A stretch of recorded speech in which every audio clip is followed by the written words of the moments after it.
Hi, everyone. I'm Natalie Gochner, and this is Both Sides of the Aisle. I represent the political center and have on the political left Shireen Ghorbani. Hello, listeners. So happy you're with us. And on the political right, John Dougal. Great to be back. Yeah, great to be with you two.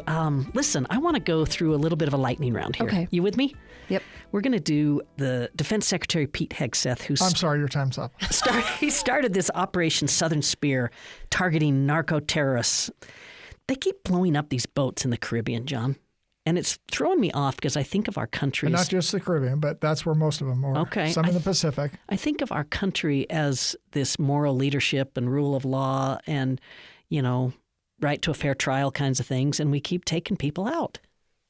Yeah, they're being accused of terrorists. I don't think this quite hits what we think of terrorists when we think of the Middle East. Mm-hmm. I don't think they quite pose the same risk to national security. But clearly, the president's getting kudos for, quote unquote, being tough. But my fear is we're going to get dragged into a war. Yeah, there's a little bit of that. They use this term, Shireen, unlawful extrajudicial killings. Yeah. Okay. So unlawful, I think, is a critical part of this. This administration is clearly willing to break or bend or disregard really laws of international engagement. And I do think you're exactly right. The risk here is multi-layered. You're talking about our moral standing in the world. I think that's critically important. I also think that this is leading to a more chaotic and more risky scenario in terms of further engagement in wars that Americans do not want to be in. Well, some of our partners have said they're going to stop sharing intelligence with us as a result of this action. Interesting. Shireen, 900,000 Palestinians, they're facing a flood risk, heavy rains, they're displaced. You can't. I mean, this stuff's so hard. It's so hard. They can't win. Right. When Mother Nature turns against you as well. Completely. And frankly, we haven't returned to this subject in a while, but the ceasefire was short-lived. It's had some back and forths. I think there is some general progress here, but not nearly enough to address the kind of suffering that we're talking about and the amount of people that are going to continue to lose their lives as, again, I think our moral leadership is a total vacuum. Interesting. John, you're welcome to comment on that, or I'm also wanting to go to the... It's just tragic. Yeah, tragic. Shutdown, 43 days, it's done. The president has signed it. Yes. Thank you, Democrats. People are getting their back pay and the SNAP food stamp monies are going out. But the thing that troubles me is the bill is only through the end of January. What were they thinking? Well, part of it is tell the listeners the more. continuing resolutions through the end of January. Some of the food stamp payment stuff is, I think, through the end of the fiscal year. So that's, I think, into September, end of September, but maybe it's longer than that. But yeah, this is the classic thing for Congress. They kick the can, a few months here, a few months there, as if magically that's going to solve all the problems after we've seen, what is it, in 50 years, they've properly followed the budgetary procedure 4 times or something? I mean, I would have at least kicked it to like March. Yeah. Just because we'll find ourselves in a similar situation. Well, they kicked it to, basically the end of this week, and the shutdown ran so long that they basically ran out of time. Yeah. Shireen, what do you reflect on this? Do you think the Democrats, did anybody win here, or did both sides lose? I think, I think about the Utahns who went hungry. I think about the uncertainty that folks had across this entire state and certainly federal workers across this entire nation. I think about the amount of people that we are probably losing that are highly skilled and highly qualified to be in government jobs who are just saying, I've had enough of this, of the uncertainty and the risk associated with serving in these roles. So I think there's a lot of damage being done. But really, for me, I think the issue that really sort of sticks in my the bee in my bonnet is that we did not get progress on healthcare. And I'm really curious to see, I guess the agreement is there will be one vote on healthcare. People across this state are receiving information right now. We have a high number of folks on the marketplace, on the ACA. Their healthcare costs are going up. Yeah. This state's not doing anything. The federal government didn't do anything. Yeah. John, what I would love to see as this goes down is I want them to be accurate in the way they characterize things. If they're going to use fraud, waste, and abuse, I want to make sure it's fraud, waste, and abuse. And that's what I'm watching for in that discussion, because it's real easy to say, get rid of fraud. Everybody's for that. And waste and abuse. They're all for that. Yeah, but it doesn't rack up to be enough money to cover the whole deficit. Is it waste and abuse to help someone with health insurance that's 200% of poverty? 300% of the federal poverty level? Yeah. Those are the questions we should be having. Well, and my concern is the subsidies just mask the problems with Obamacare and with the broader healthcare system as a whole. I mean, the government has injected itself in so many places it has driven up the cost. So the average everyday American struggles to pay not just health insurance, but healthcare costs. Yeah. And this is one of those missed opportunities. Fine, okay, we're having the shutdown.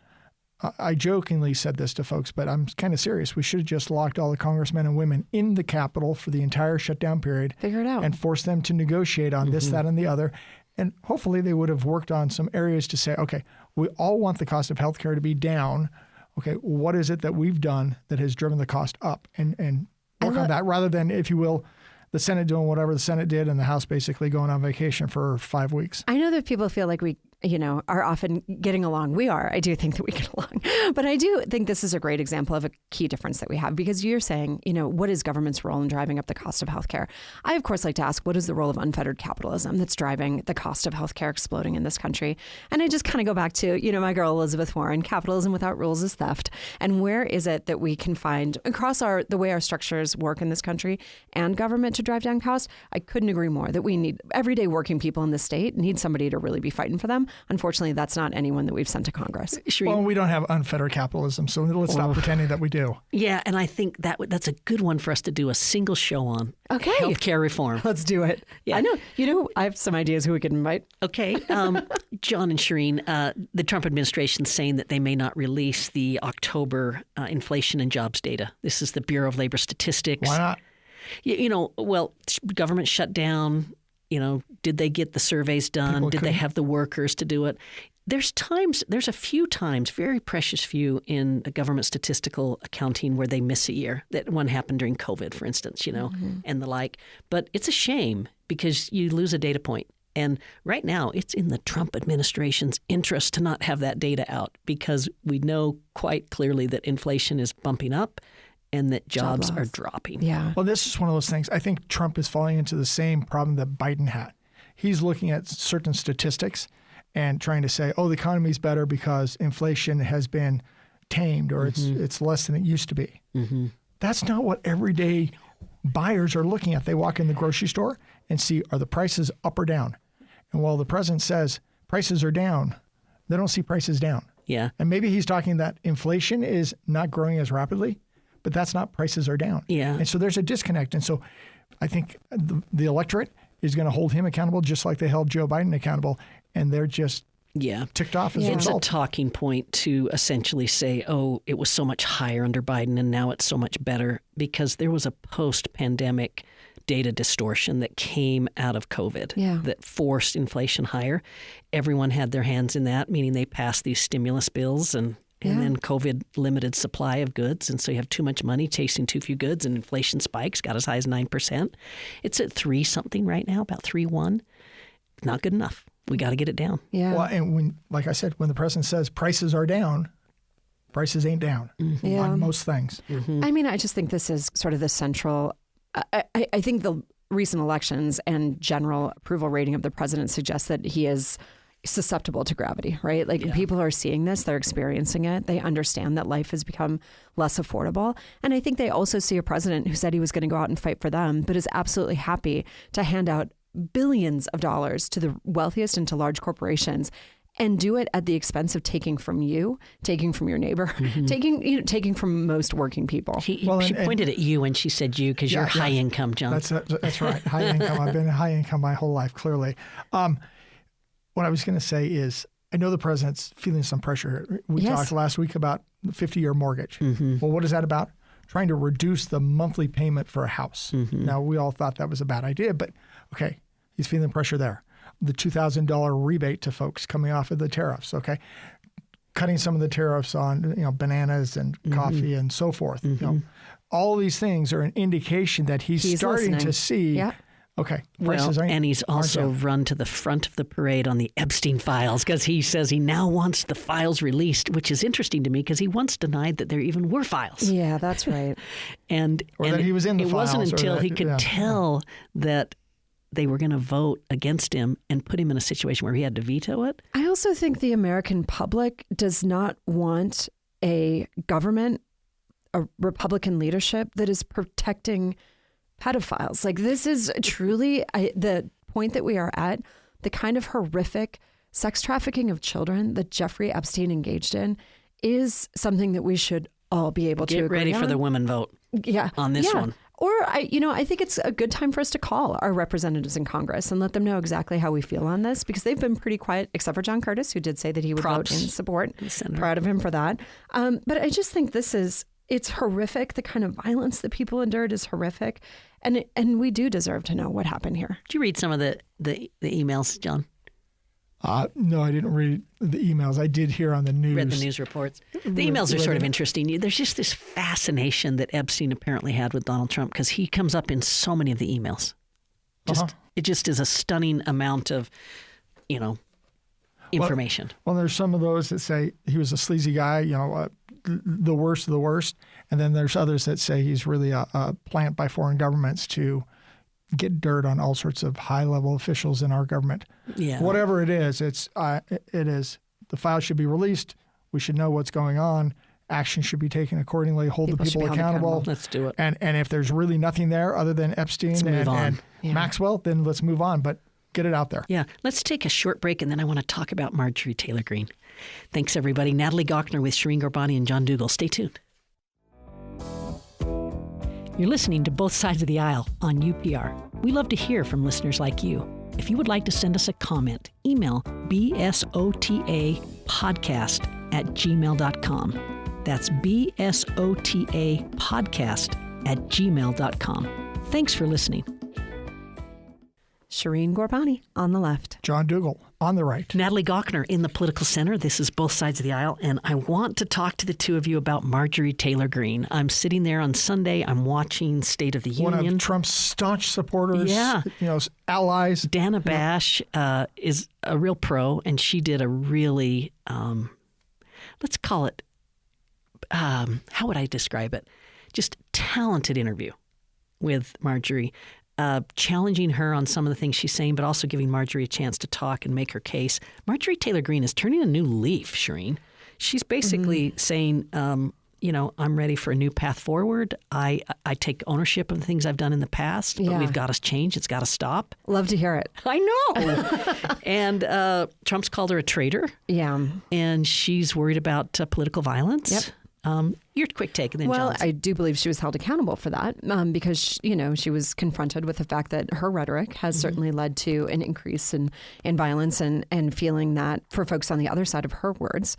And she said that she regrets that. Now, can a leopard change their spots? I don't know. I'm interested. But I also think that She did it on national TV. She did it on national TV. On CNN. I do believe one of my favorite features of people is when people have changed their mind on something, when people can reflect, learn, and grow. I am curious how much this has to do with her future political aspirations. Is she trying to run for Senate? Like, what is happening next? John. I tell folks there's an interesting change that happens when you're campaigning versus when you actually have to govern.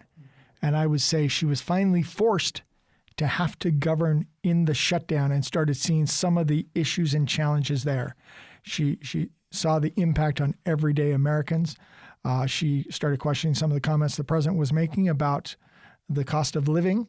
And clearly she was adamant that the files should be released and got crosswise with the president over that issue. And so from my perspective, I don't know if there's some longer term strategy or anything like that. I see somebody who was forced to have to deal with the reality of governing and started moderating or changing her position as a result of, I represent my entire district. I'm not just pontificating and campaigning and being on Twitter. I've got to do certain things, and I got to work to bring the shutdown to a resolution. Yeah, I call Dana talented. Marjorie Taylor Greene is really good in this interview. Yeah. She's a skilled orator, in my opinion, and I encourage our listeners to go look it up. It's interesting. It's worth a watch. Yeah. Okay, let's go local. We've got this redistricting going on. We've got this new congressional seat that looks more attractive to Democrats. Kathleen Reeby, a state senator, has entered the fray. absolutely it's drawn for the Democrats. Okay. Just like yours are drawn. She used to be my senator. I live in Murray. She's not anymore. They changed the boundaries, but she's an educator. She's been in the state Senate. She has run before for Congress. She's got the bug. She's got the bug. I will also say I find her to be a straight shooter. I do find her to be a very thoughtful person. And I think that she is really, I just think of some of the stories that she's told over the last few years around folks in her district really coming to her with concerns and her trying to run legislation on that. Yeah. And I do think that she's incredibly responsive. She listens. Mm-hmm. She's willing to change her mind and open to new ideas. Is she going head to head with Ben McAdams for this? Well, I think it's they are two of many. We're going to see a lot of people in this. All right, John, comment on that. I was going to say, I think we're going to see many. And this is one of those things, a lot of times Democrats anoint somebody to run against the Republicans. Mm-hmm. So this is nice to see them coming together and having to make some choices what within will happen their own party. With the R's on this new seat? Yeah, any word? On the new seat, I have no idea. But the way it is, it's like, it's drawn. Like I said, 3 of the seats are hardcore drawn for the Republicans and 1 is hardcore drawn for the Democrats. There's anything of kind of swing seats or third parties having a chance to influence what happens. I don't see it with this map. I think that's misunderstanding that district, because I listened to Brian Schott break down sort of the wins that Republicans have had or the numbers that they've had in what is going to be CD1. And it is more competitive than I feel like you're this new CD1. Yes. What I was hearing, it was like Kamala Harris plus 24. Okay, but I think that's a different question than what's happening down ballot. Like, look at Cox. Look at I think actually the data that he referred to was it the first or Sean Reyes vote totals there. I think it's worth a deeper look at that. And there's been some reporting in the Trib to really look at what this district is like. As a person who's run in Salt Lake County, it does take in, I believe, like West Jordan's in it. This is not a wildly progressive district. And in fact, what it does is follow the structures outlined in Better Boundaries, which was communities of interest, not overdividing counties as necessary, sort of these core ideas that I think are good for us. And if it really is Kamala Harris plus 24, this is a Democratic seat. Whether or not you want to call it progressive, it is clearly a Democrat seat. It's drawn for Democrats. The other 3 are clearly drawn for Republicans. Yeah. And so it'll be interesting to see what shakes out. John, do you go so far as to say that there is some value for our state to have a Democrat in Congress, to have both parties represented? Yeah, I'm great if California has some Democrats in Congress. Do you believe? And what do you say about I don't know what it is. I don't know I don't know the numbers, but let's say registered Democrats and then independents. But there's a big chunk of people that aren't represented by just the right wing. Well, so one of the interesting things from Prop 4 talks about communities of interest. Mm-hmm. And somebody asked me, how many communities of interest are there? And I said, infinite. There's infinite communities of interest. You may coalesce because of geography. You may coalesce because of employment industry or some other, foster care or whatever it might be. There's any of a number of interests that you might coalesce around as a result. And so we're just drawing these boundaries a certain way. I think Prop 4 was pitched in a way that we're going to have more competitive races, more electorate involvement. I don't think this map results in that. What do you predict happens moving forward? I keep getting asked, like, are these going to hold? Are these the seats? I'm going to say, I don't know. I mean, the legislature, I think, you're like is going to... I've heard people say if they impeach the judge, her rulings all automatically become null and void. And I've not heard that doesn't happen. So, I mean, I think the legislature clearly was appealing. I think they will continue to appeal through this process. Even if these maps stand for this election, I anticipate maps will be redrawn again. I don't think these last through the next census. Yeah. Mm-hmm. They will get redrawn. I think one of the key things the legislature is struggling with is the notion, which is, okay, the judge didn't like our first map, struck it down, didn't like the second map, struck it down. But when the judge adopts a map, especially of a special interest group, I mean, like the legislature? Didn't even adopt a map that was drawn by a legislator or even the Independent Redistricting Commission. That was something that they don't understand how that works. And that's part of the frustration. I totally get that point of view. One other quick question or just comment, but the Salt Lake Tribune ran a House editorial basically saying that the fingers that are being pointed at this judge that could lead to violence or that are just so mean-spirited need to stop. And they make the point that there were calls for impeachment within minutes of her ruling going out. which means that they didn't read the 91 page. Right. It wasn't within minutes. I mean, she released it at 11:40 at night, and the calls came the next morning. So there was sufficient time to read. Within minutes of working hours, John. That's a different question. Okay. Hey, another one I wanted to just bring up. The Make America Healthy Again has been getting upset with cloud seeding. Yeah. We do a lot of this in our state. It's been done since the 1950s. Any quick comments there? I will just say so I'm from North Dakota, where cloud seeding also is a common practice. I think that this is just par for the course in just the absolute chaos that putting RFK Jr. in charge of a department brings. So, bad idea after bad idea, as far as I'm concerned, and it makes it difficult to see the good ones, to see the good ideas or the real concerns. So I don't know. I think this is... just a political hack continuing to be a political hack. Did you ever vote on cloud seeding in the legislature? No, I didn't. But I would say life is full of trade-offs. And we've talked about the health hazards due to the dust coming off the Great Salt Lake. And so if this helps water it down and bring more water to the lake, then you would think that's a good thing. And so this is one of those things. It's like, okay, are they upset about something that's just completely bunk that they shouldn't? Or is this something where there's health trade-offs? Like Shireen, I'm not seeing that come out of here. I'm seeing a certain agenda being driven. Some aspects are good, some aspects are wrong, and some aspects I would rather leave to the free market to decide rather than government dictating. Sometimes on this program we talk ideas and sometimes we talk people. And I'm going to talk people here. Joel Ferry, who leads the Department of Natural Resources, he is one of the most talented public servants I've ever met. Joel is amazing. He's the state water agent. Cloud seeding falls within his department. I have a ton of confidence in Joel. Yeah.